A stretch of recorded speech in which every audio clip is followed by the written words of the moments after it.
жаңа тақырыпты түсіндіретін мен жасанды интеллект көмекшілеріңіз. Тақырыптың атауы 3 редакторы құралдары. Сабақта SketchUp Mac-тің құралдарымен танысасыздар. Алдымен сіздерге сызу құралдарын қолдануды көрсетейін. Тіктөрт бұрыш, шеңбер, көк бұрыш сияқты объектілерді салуға болады.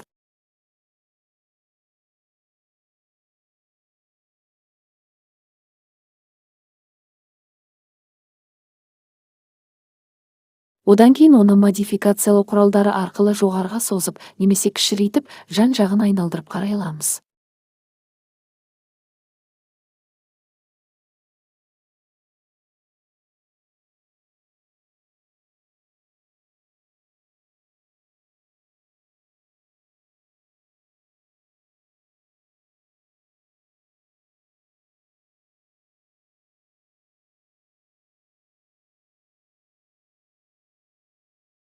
Салынған объектіні әртүрлі түстермен бояуға болады.